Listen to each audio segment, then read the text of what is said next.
Hello, Glenn here at Sound Sanctuary Austin. Today talking Innuos. Got Tom Graham, the head of North American sales. All about streaming. Innuos, what makes them special? How does streaming work? Why is it important to get it out of the box with the DAC to really get to another level of performance? How do you build them? What's different? All things we're going to pursue in today's talk. Welcome, Tom. Yeah, thanks for having me. It's great to be here. Yeah. Great. How long has Innuos been around? I mean, it's become a pretty well-known or better known company in the recent years, and it's kind of broken out of the fog of the rest of the Euro brands, but how long have they been around? Sure. So it's really, and it's kind of its current form was founded in 2016. So we basically hit our 10-year mark this year. Prior to that, it was a little bit of a more amateur project that really has its roots going back to even 2008.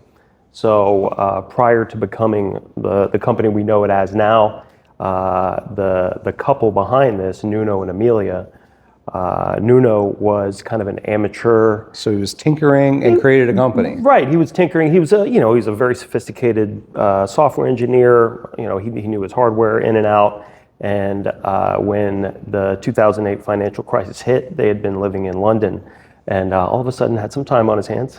Okay. And started, as an enthusiast himself, realized that without a whole lot of work, he could put together something that was up to his standards and worked better than some of the things that were already out there. And then by the time he sold, I think something like 100 of them on eBay, he realized that there's a market there. And then over time, they pivoted and kind of slowly shifted their focus and got all their ducks in a row and moved back from London back to Portugal, where they're from, to open Innuos as we know it now. Actually, kind of a common story in the industry. It's usually an enthusiast that just has an idea, starts tinkering. Yeah. And when you're in this business, you learn almost all these companies are really they're not mom and pop, but they kind of are mom and pop. True. And they invent something that a Sony or a Samsung just wouldn't have time for, or is satisfied with the mass consumption taste and economics, which is not necessarily performance. Yeah, exactly. You nailed it. And it's very human. The people I work with. There's a lot of soul behind the company, and it's something that has stood out from a lot of the other jobs I've had in the past, both in the hi-fi world and in software. We talked about my time. I mean, there's engineering, but then there's love of music, which is what inspired and just general. I don't know if you've spent much time in Portugal, but it's a charming place full of charming people, and that's very much. But I hope to soon. Yeah. We'll roll out the red carpet. Yeah. Innuos is one of the newer brands in our portfolio. We had a piece before we made our location change, and we've kind of filled in the line since then. Right. And it's filled some important slots here in performance. And I guess at the beginning, what I didn't realize when I first came to digital, I always thought a lot of this is in the DAC. The DAC is where the sound is. That's where I should spend the money. The streamer's kind of an afterthought. And I think a lot of people sometimes think that way or have. Right. I'm also haven't been in the computer music part of the hobby for so long. To me, right as I kind of started, it was like there were streamers and DACs. The separates was the term, or kind of the trend, and then it sort of recently it's more like everything all in one box, and that's kind of the direction I was thinking too. And then you pull it out of the box, and what happens? Sure. Well, I mean, it's the same kind of benefit that you're going to get from going from an integrated amp into separate power amp preamp, right? The benefits that you get from taking something out of a box where a lot of different things are going on, give it its own designated space where one thing is going on or limited things are going on. The noise from the auto parts are not coming into your part. Exactly. There's electromagnetic interference that is unavoidable when you put everything in one box. There's everything piggybacking on a single power supply instead of things having their own dedicated power supplies. It's not, we're not coming up with these mind-blowing, crazy new ideas. It's pretty basic principles that work, that improve performance. And I think that the misunderstanding a lot of times when it comes to your average person on the street, certainly, and even a lot of people who are into hi-fi, into digital audio, it's like, bits are bits. ones and zeros. It's that simple. When it's not really. It's not really music yet. It's just zeros and ones. Right. So who cares? Yeah, but that's not really not really an accurate way to look at it. It's that simple. I mean, even if you go into it blindfolded and don't know some of the technical details about what happens when you do break these things out and do give them varying levels of improvements when it comes to either power supply or how you isolate things in terms of EMI or resonance, all of that. If you just blindfold someone and do listening tests, it's like the proof is there. The people that think it's snake oil must not ever listen to stuff, because we've done a lot of experimenting earlier today, preparing. We're doing an event here, and how are we going to show it? Where is the difference? And it's like, oh, there you go. There it is. Right. Sure. Yeah. And you have, of course, you have to have a good recording. You have to have a system that's revealing enough to show what you're working with. But yeah, I mean, we stand by it. Like just straight sound quality is a central part of what we're trying to do. It's really, it informs the whole design philosophy, because a lot of how Nuno, as the head of engineering and R&D, approaches his designs is, how do we make it sound better? And that's often by subtraction, addition by subtraction, removing things and so focusing. Not making it more complicated. Right, exactly. It's not adding another algorithm on top of an algorithm. Yeah. I think it's worth thinking about it. I mean, if you really open up some of the equipment, you're going to see things that almost look more like an amplifier. A big toroidal transformer, a lot of capacitors. Because the power demands of this is not really that. So the power demands in terms of muscle, it uses a very relatively low amount of power, but the quality of power is what matters. The consistency, and right? that sort of pristine power supply is the backbone, really one of the real foundational elements of all of Innuos equipment. And as you work your way from one piece up to the next, there are improvements in the power supply. And that is the approach, as opposed to taking digital and making it more digital. We want DSP.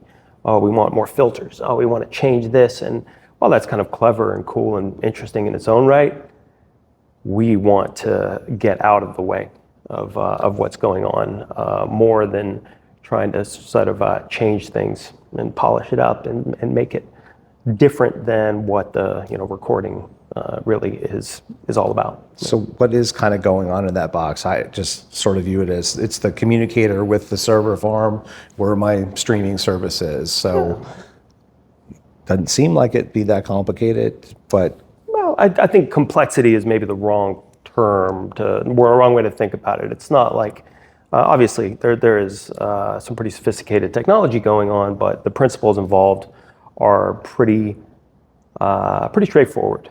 And I think that the philosophy that Nuno brings from his design perspective when he's putting this stuff together, there are 5 kind of central pillars, kind of tenets, that whether it's a Stream 1, our more kind of affordable entry-level piece, up to the new flagship, the Nazare, there are 5 kind of central ideas that inform what he's doing, right?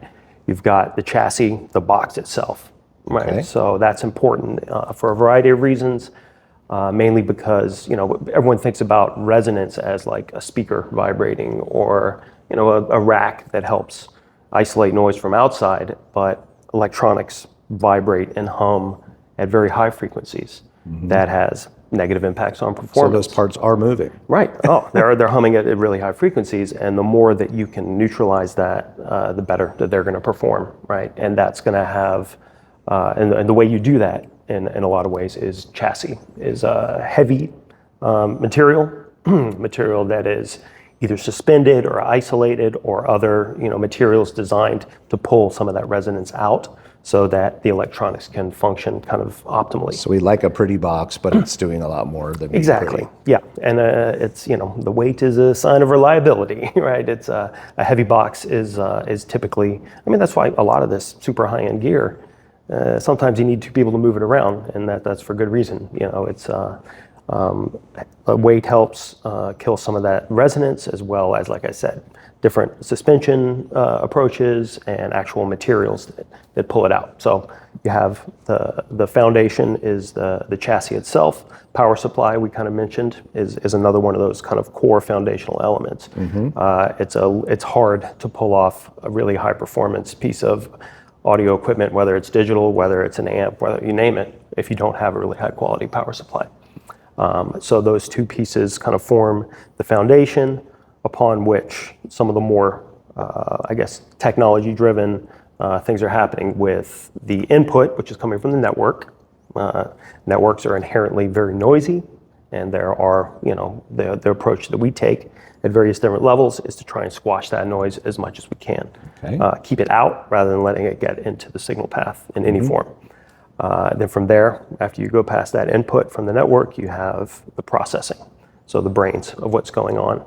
And again, going from our more entry-level pieces up to the really high-end ones, you're getting more sophisticated processors that are partitioning this out in ways where instead of allowing a processor to be doing a lot of different things at once and effectively kind of redlining it at all times, you're breaking it out and you're saying that different tasks, the very many different tasks that are going on when you're tapping into the internet to pull music in, play it, and send it to a DAC, there's a lot of different kind of balls in the air that are being juggled. And the more that you can separate them out. Stick to one job and then. Exactly. You focus. Assembly line. and instead of having one thing that's really just pushing really hard, you break it out, and every individual kind of component, every different core in the processor is focused on a different task. Redlining is an interesting analogy. I mean, if to your like vibrating or resonances and stuff, like you can imagine if something's really being tasked, it must be getting noisier and noisier. Exactly. Yeah. And also have a tendency to stumble. Sure. Yeah. Well, or it just the noise floor goes up. It's without giving a lot of attention to all the kind of the ways where you can minimize that, and it might be a tiny fraction of a change, but you do that to 10, 20, 30 different little elements in the unit as it's operating, you get a really noticeable difference. Yeah, noise floor is an interesting term because it's not necessarily, it is an audible thing. It is not a noise that you go, oh, there's a hum there or a buzz. It's more when it's not there. Exactly. All of a sudden it's like, oh, I just discovered a whole lot more music. Yeah, exactly. In the same recording. You notice what when happened? It's gone. It's crazy. And that's like that's one of the things. Like I said, just A/B comparisons. That's where it becomes clear that there's something going on here. Like I'm getting that depth of the sound stage. It's like, oh, it sounded great before. Now it sounds more natural. I can really. So where are we on pillars? We're chassis, power supply, processor. Well, the input network, the processor, and then the fifth of the five is the output stage, right? So that final stage, right before it leaves to go to the DAC. And the DAC is obviously a critical component as you go on, and that's that kind of question of like, oh, it doesn't really matter, it's just ones and zeros. It's like, again, the timing, the quality of the output stage, the more that you can deliver really a pristine signal to the DAC, the better everything's going to sound.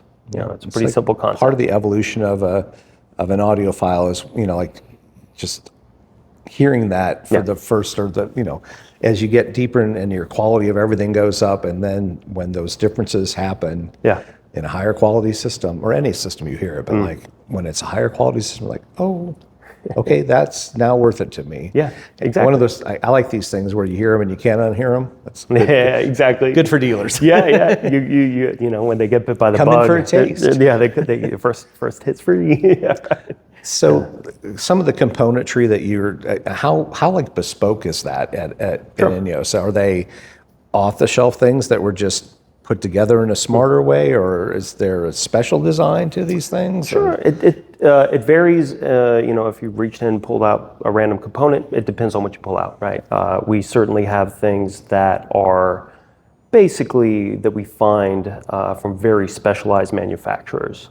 Mundorf is one of the brands that we are one of the, I think we're among their biggest customers for their capacitors. So Mundorf caps are just world renowned, really, really very fine and perfect for our purposes, and easy to build kind of a power supply architecture around. I think we mentioned that previously in the industry I worked with Name Audio, the guys in the UK. Name takes their power supplies really very seriously, and they work with a guy named Dr. Sean Jacobs to design their power supplies, and we work with him as well. So he's this kind of guru, really great resource, and he works with us directly to put together these designs that we then kind of build using the components that are perfect for the process of putting this stuff together. And then, for example, as you work your way up in that pillar, I guess the fourth pillar of the five, which is the processing, some of those things are off the shelf. Some of these, Intel processors, for example.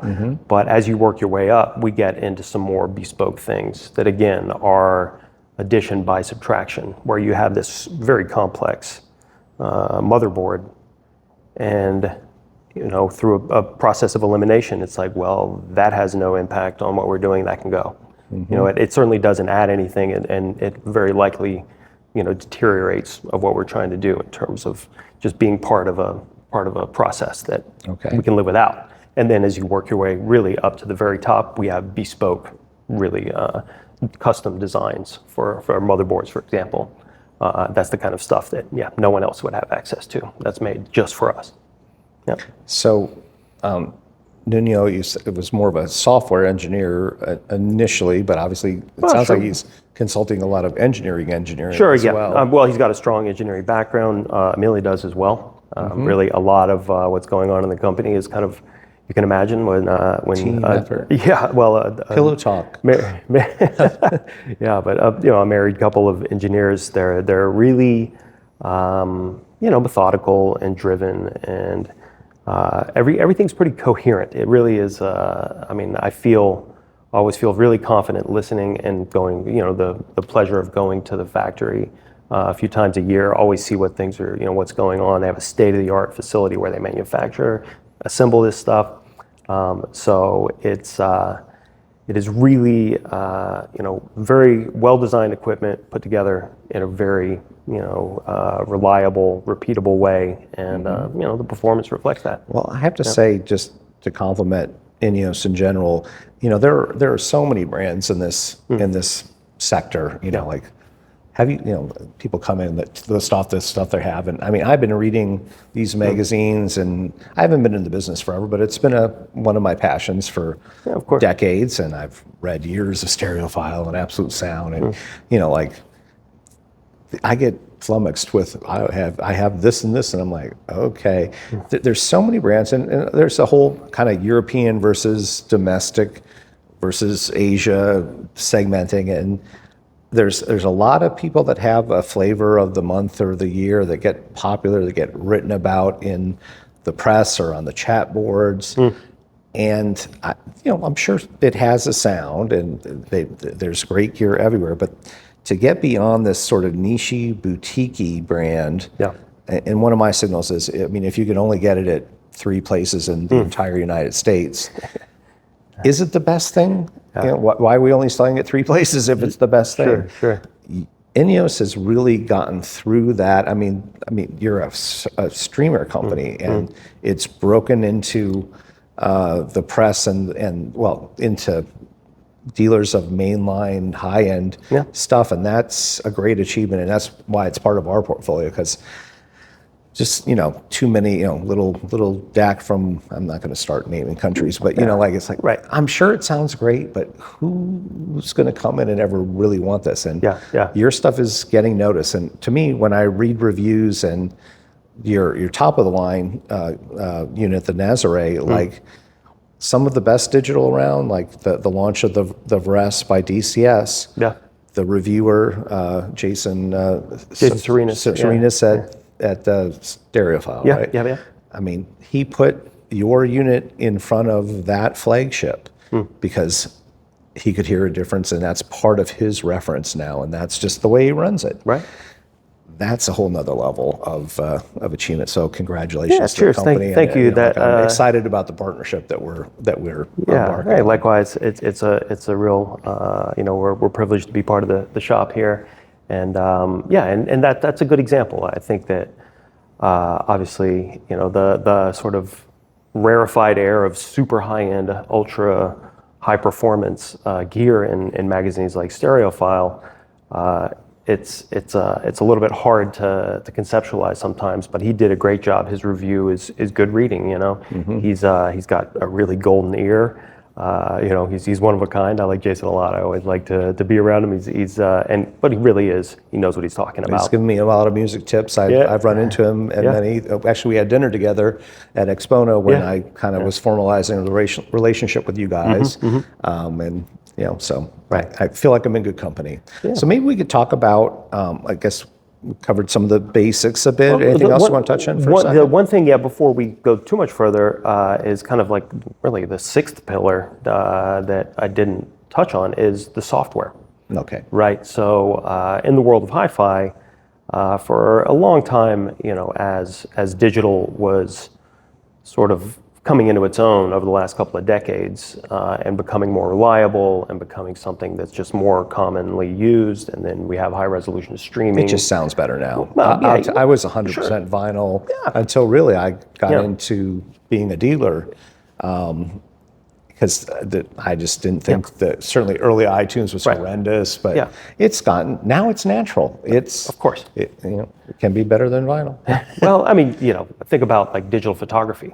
A couple of generations ago, digital photography just is nowhere near where it is now. And then how many people do you see walking around, professional photographers who use film? Some people do just for whatever reasons. Artifice. Right. But not because of the quality of it, right? Mm-hmm. So I think we've kind of approached something similar with digital audio. But in those earlier days, and even up till really now, in a lot of ways, it was kind of an inverse relationship between how good something sounded and how easy it was to use. So the interface, sort of really frustrated a lot of people who had something that sounds great if you can get it to work and you don't mind navigating a kind of clunky interface. When I first got it re-energized in the hobby, and I was a vinyl guy, I would read about these new hot digital components, and they all sounded interesting. And then you kind of burrow a little bit further. Even in the review, they talk about, I had to reboot it and reformat everything again. And then you go on the chat boards for some of this, and I'm like, I don't have time for this. Right. And I did not do it for the longest time. Right. Then even the last 8 years have been a huge improvement in everything. Sure. And we take it really seriously, and I'd say that our approach to the software engineering side, we do all of that in-house. So is it this improvement by subtraction in that too? Like when I think of software, or when thinking of DACs and filters and all that and mappers, that's very much algorithm, and I found the special sauce in my programming. Is that going on in the streamer as well, or is it this, again, efficiency and getting out of your own way kind of philosophy? I think the software design is informed by the very same approach to hardware, right? Where we look for opportunities to say, we don't need that, trim that. An example, I think, on the most recent version of our software, one of the things that we did that we realized that we could do without any real negative impact down the line was some of the system logs, just the basic information that's constantly being tagged and documented as the software operates. We can cut that by a huge fraction, and it's things like that where you just take by removing it, you're making it so that the software operates more seamlessly, more fluidly, more in a way that ultimately actually has impact on sound quality. Because the more that you can reduce all of the traffic, all of the communication that's going on, the better of an impact in the sound it's going to have kind of at the end of the day. So it's a little bit kind of a different way of thinking about it, but it really does have the impact. And I think, don't take it from me, look online. You mentioned message boards. People are the real kind of Innuos fans out there who use our Innuos Sense app versus some of the other things out there. There's personal taste for different situations, but generally people prefer our software both for ease of use and for sound quality. Okay. Yeah. Well, and then that also is getting more simple with more people using Tidal Connect or Qobuz Connect. So there's a real challenge for companies like yourself to stay up to date with the updates and get it. Yeah. I mean, like, Sure. one of I wouldn't even say one other person in the digital space had a tendency of doing their updates on a Friday afternoon, and so everybody's music would be down for the weekend. It's like, what are you doing? Sure. Yeah, timing's everything. But that being said, we play well with others.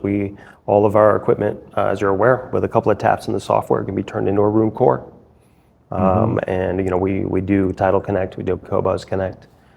So it's really up to the end user. We want to leave it kind of in their hands.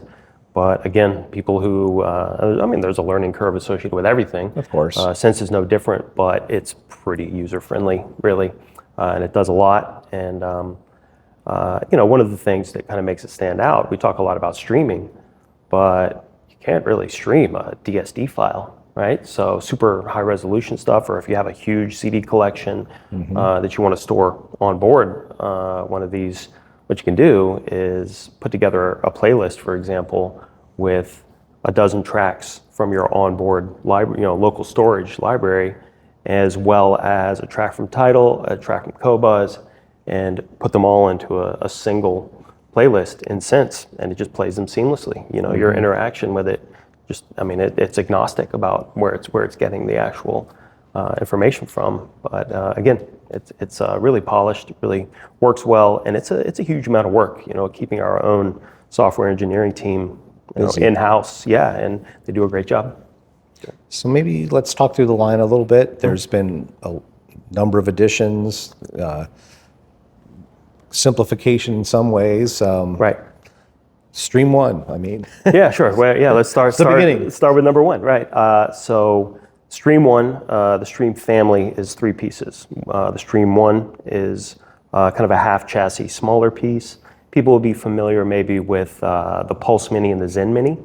So previously we had kind of parallel lines, the Pulse series, which was the Pulse Mini, the Pulse, the Pulsar, and then the Zen Mini, Zen, and Zenith. That's the Pulse series was streaming only. The Zen series was streamer servers with onboard storage. Some of them had disk drives for ripping CDs. Instead of having those 6 units, we've basically gone to the Stream 1, smaller piece, and the Stream 3 right here, full chassis. The Stream 1 has a companion power supply upgrade, so they can either be side by side or stacked on top of each other. And then the Stream 3. So it's kind of a stepping stone approach. You can start with the Stream 1, add the LPS 1 as a power supply upgrade. It's a toroidal transformer in a chassis as opposed to just like a switch mode kind of wall wart. High quality for what it is, but it's a power supply upgrade. Makes a difference. Yeah, for sure. So that's the Stream family. And those pieces, we'll talk about the next gen series in a second, but they have inherited some of the DNA from the next gen series, which came out in 2024. So really since 2024, we've kind of overhauled everything, and we have all new units since then. But what made the next gen gear kind of cool is different output modules. So that worked. It helps us use fewer chassis, fewer SKUs, and allow customers to really build, with the help of their dealers, build really exactly what they need. And nothing more. Nothing more, nothing less. Don't add less. things that you don't need. Right, and the previous gear was great as well, but it was a little bit more of the situation where you're like, this is the closest thing to what I need, and you kind of make it fit. And then let's say, we change your DAC or any other number of kind of variations, you kind of had to go back to the drawing board. Whereas, let's say you start with you buy a Stream 3 and you don't have a D8 converter. You have a couple of different DACs you can put into the Stream 3, which is also kind of a new thing for the Stream series. Previously, it was all basically digital output. A couple of minor exceptions at the real entry level, but now you can choose from digital output or analog, right? So let's say I don't have a DAC. let's get a DAC built in, have a DAC module in the Stream 3, and save your lunch money, and or somehow get a great deal, or get a new DA converter outboard, higher performance. You can change the module. You don't have to change the whole unit. You just pop out the module for a USB or I2S or SPDIF. You have a few different options that just pop right in. So we're about to do that on our Stream 3. Right. So you can see behind us, I've been using the Stream 3 as the digital source for the internal DAC of a Macintosh integrated. So classic American, high-end hi-fi. It's the DAC 2. It's they move ahead, but they're not a DAC manufacturer. I'm sure it's good, but it needed a little enhancement. And I'll tell you, putting the Stream 3 as the source in there just has really made this a much an impressive performer. It's a great combination. Yeah, for sure. But like you said, so instead of doing let's say a USB output on this, it doesn't take 15 minutes to pop the unit open. So Tom actually brought the new Phoenix DAC board for me to try. We're not going to put it in right now because I'm using it as a source to the internal DAC. I want to show that. And it's an either or. Like this unit has your USB reclocker, which elevates the USB output of that streamer. Perfect for this application. If you go with that internal DAC, that is a substitution, and then it becomes a standalone analog out digital music system. Correct. Then you just go like the Phoenix DAC, for example, has dual outputs, either balanced or single-ended outputs, depending on what you want to hook up to. It uses, it's dual mono AKM chips with some reclockers that we use to basically, and it's really between that and some of the other less expensive DACs that we make that fit into the Stream 3 and Stream 1. The Phoenix DAC really represents our sort of highest performing DAC that Nuno kind of tackled, after really a long time of just being digital output only. Yeah, I mean, I'm a little mixed on this because you made your your company on getting the streamer out of there and elevating and concentrating on that. Sure. Now you're just putting it all in one box, Tom. I mean, come on, which is it? Well, let's you did it. I know. No, I think it's to a large degree we're kind of responding to what the market wants. True. Right. It's there were some pieces out there that were hardwired digital only output at $4,000, let's say, which is a little bit of maybe an awkward price point to say you have to get a DAC to make it work. Right. So it's just adding a degree of flexibility. I mean, that client's sort of where they are in their hi-fi journey. Right. Hey, I don't want multiple boxes yet. Exactly. It's like it's not in my budget. Just not there yet. So it makes sense. Right, and it wasn't like that was just this constant running headache.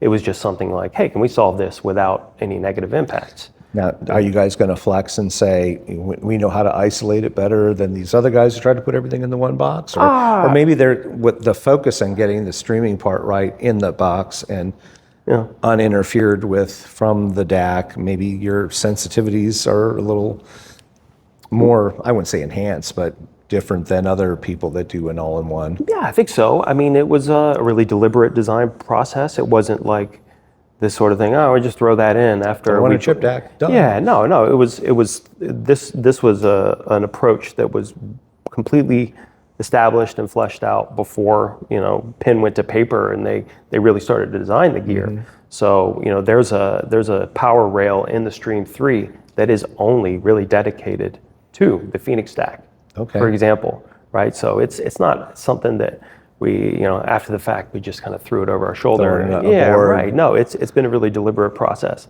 And because of that, it's really, I think you're going to be impressed. It's a cool piece. It's a very serious module. It's all of the other modules are a single size. This one is substantially larger. It's got a lot more circuitry on it, and it does a lot more. And it does have a dedicated power rail. So it's kind of a big jump in terms of performance. So I think you'll like it. Yeah. Then you mentioned clocking a couple times. Like what's unique about your approach to clocking these units? So it's that output stage, that output pillar I mentioned, is really critical. And what you're trying to do is reduce jitter, make sure that output is pristine, right, and as accurate as possible up until the point where it hits the DAC, right, and then the DAC goes to work on turning the digits into an analog sine wave. And a big part of how we do that is with OCXO clocks. So these are clocks. OCXO, what does that mean? OCXO, OCXO. The OC is oven controlled. Okay. It's a small, and you can see it. You'll see two of them on the Phoenix stack, for example. And it's a small silver box and the oven control part of it is an ambient temperature inside of this little kind of component on the circuit board. And it takes about 48 hours before it reaches the optimal temperature where it kind of operates as designed. But once it gets warmed up properly, then that is where the clock does its magic and basically reclocks the signal to make it as pristine as we can. So I leave all my digital stuff on. Always a good That's idea. pretty much what we do with these, right? There's no reason to really turn it off. It's a very low consumption unit. It's really tiny, right? So you certainly have nothing to worry about there, and it's going to benefit from. I mean, you are a European company. You better be green. Well, they're green as they get. Okay. Absolutely. Yeah. So we've burrowed into the three a bit. Where do you see the one kind of fitting into a consumer's wants and needs? I guess you can do it as a streamer only, and we could have put the Stream One into this as well, or maybe this is the top of the line Macintosh, but it's probably a very appropriate mid-fi enhancer. And I think so. I mean, you have maybe like younger folks who are just getting into the hobby, don't have a huge amount of money. It's not going to be really cheap, but it is a good way to take a pretty serious step into getting really serious about your digital performance. So you have folks for that, for maybe a secondary system. That's one thing that's really cool that I can show you on the app. Actually, you can link units, so you can create zones. Oh, okay. So everything's on the same network. You can play the Stream 3 in perfect beats, perfect sync with the Stream 1 and all the other equipment, and have all your system. You can make it a whole house system. Are you trying to out Sonos? I mean, what's going on here? No comment. Yeah, I mean, not too hard. No, well, like I said, in the app as well, you can turn these into on a Roon core, for example. But yeah, we don't have to. Like Sonos is kind of a different animal. So the Roon, this has enough processing capacity to be the location for your Roon core. There's no need to have a mini Mac or exactly. Yeah. And it's going to be a higher performance piece of equipment than something that you maybe kind of just put together kind of on your own. Because basically we've got a music computer like tailored for hi-fi. Right. Yeah. Low noise, much more than any normal computer. Exactly. And similar, the kind of keyboard warriors out there saying, "Oh, it's just ones and zeros. I know what I'm talking about. It's just a computer."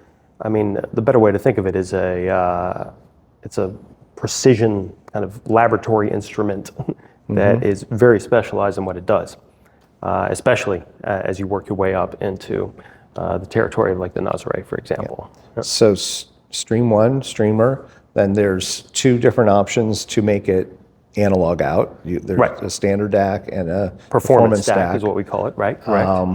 And then you can you can choose from digital outputs as well. So there are a few different digital output modules, what we call the Phoenix USB output, which is the reclocked USB output. Phoenix I2S for people who want to do I2S, and then a triple SPDIF output. So there's optical, coax, and AES for folks who need that for their DAC connection. Got it. And you can pick and choose. You can switch them out over time. So those are your options in the Stream 1, and as you move up to the Stream 3. Then we already mentioned the linear power supply. Yeah, so the LPS there's one. a number of ways to march ahead with that. Yeah, so even maybe you'd start with the Stream 1 into an internal DAC on a middle priced integrated amplifier, and then maybe let's get the DAC function into that box instead and keep it pure with the Exactly. So there's flexibility. There's like added value to like long-term ownership that makes it easy to adjust as your system changes, if it does at all. So then we go Stream 1, Stream 3 we've talked about. Then the next level is Zen, or Zenith rather. Well, the Zen and the Zenith Next Gen. Yeah. So the Next Gen series actually came out about a year before the Stream Gear did. I mentioned that was kind of our first step into modular output boards. No DACs involved there. That's, you're getting into the price and performance that People are into separates at that point. right, exactly. Yeah, it really makes sense. But you still have the same different options to choose from in terms of various digital outputs. But as you step into the next gen equipment, you're stepping into a really kind of different world in terms of really more sophisticated power supplies. The chassis themselves are built even heavier. You kind of mentioned heavier. Like the Stream 1, it's light, but there's some economics there. When I unboxed the Stream 3, like, oh, this is kind of a brick. And then the Zenith, which we also have, even heavier. Yeah, exactly. So that weight is part of the design, but also the capacitors are superior. The processing is superior, even as you go from the Zen Next Gen to the Zenith Next Gen. You're moving from a processor that has the capacity to basically, we talked about breaking up some of the tasks associated with playing music, whether it's like there's talking to the network, there's your library management, there's the actual playback of the music. And as you move from the Zen Next Gen to the Zenith Next Gen, you have more of these cores that can be set aside to focus just on individual tasks. And I mean, that's the difference between one thing, stopping, starting, changing processes, doing this, to a lot of different things that it's just kind of, imagine, driving through a city, it's nothing but green lights. There's no stopping, there's no starting. It's smooth, just less stress, less over revving.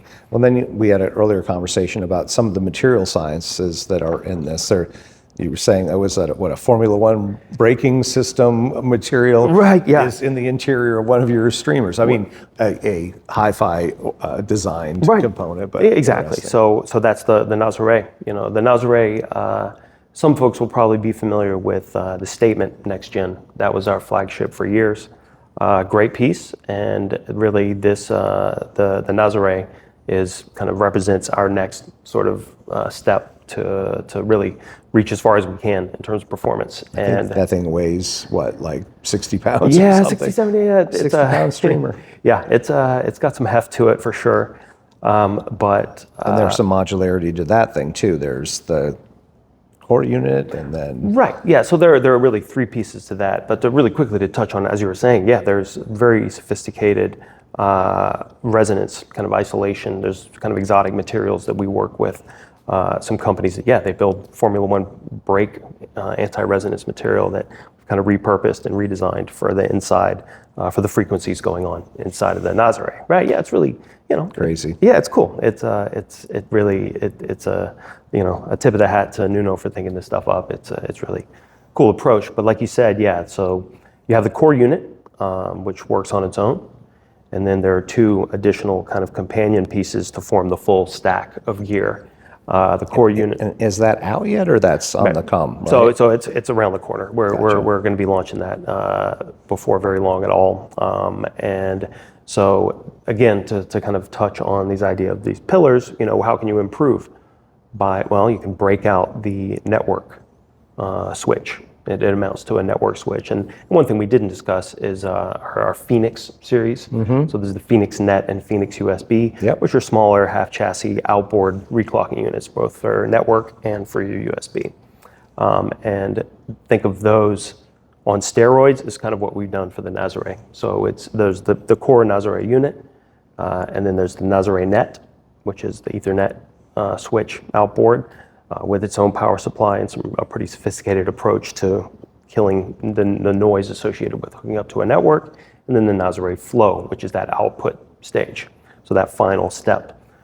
We're at pretty elevated parts of the hobby when we're talking this kind of piece. It's not for everybody, and it is a certain budget item, that's for sure. But in this hobby, if you have the means and you hear it, and it might mean enough to you. Yeah, well, I mean, it's the fun part of my job is being able to listen to this stuff, and do that sort of step-by-step comparison of, oh, this is what it sounds like with this, with that, with the flow, pushing with the net, the limits with of both what's of them. possible. Right. I mean, and what are we here to do if not that? I'm continuing, like listen, everything in this shop sounds pretty damn good. Yeah. But when you just then you hear the next thing, it's like, oh my God, there's the wood of that cello. It's right. It wasn't in the really great system that we just heard, and now we just made it that much greater. It's not that there's always something else to buy, but it's kind of the fun of the hobby is there's almost always a way to make it better, and I mean, how do you choose to reward yourself? Exactly. Hey, yeah, exactly. I mean, but there's never been a better time to be a hi-fi consumer. I mean, whether your budget's kind of on the slim side or you're really kind of going to the really tip-top performance, there's so many cool ways to do it, and we've really focused, I think, over the years in a part of it that is sometimes overlooked, and that I think we bring a lot to the table in terms of options that people don't maybe think about. So having a dealer network that can really convey this, and a lot of it's education. It's like people don't know what they don't know.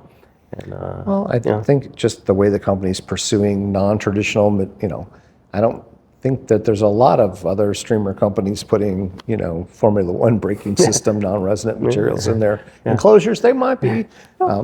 Maybe we shouldn't have let the secret out in our conversation. I think, we're certainly not afraid of competition. There's plenty of good equipment out there. I wouldn't say anything bad at all about any of the other brands that do similar stuff, but certainly stand on our own, and anyone who's looking for kind of performance first and foremost, I think they deserve to take a look for their own sake. And we have took a listen. Look, and I know some of my top brands are you're getting noticed with them, and I think.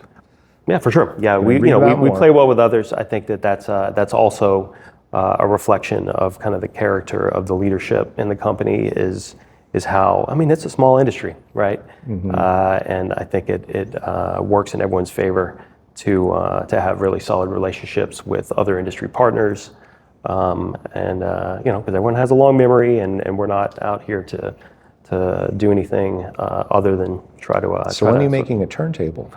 That's my running joke. It's like, hear me out. Let's do a turntable. And then I get some looks from Nuno there, but I think we have some exciting things coming out later in the year too. And I recently got to visit the headquarters in Portugal in January, so really pretty recently, and saw some of the things we're working on. So they're always trying to. You haven't told me about them yet. Oh well, hey. Wait till the camera's off. Keep it behind the curtain. No, I think we can talk about what to expect, but just more exciting things that are going to make it easier for customers to put together systems over the long term that really make them happy and have ways to improve over time. It's a good approach that I think we're in a position to kind of continue to push forward. So maybe just a little personal history. How did you end up at Innuos? Sure. Well, I mean, the term I use is I jump back on the hi-fi comet as it circled the Earth.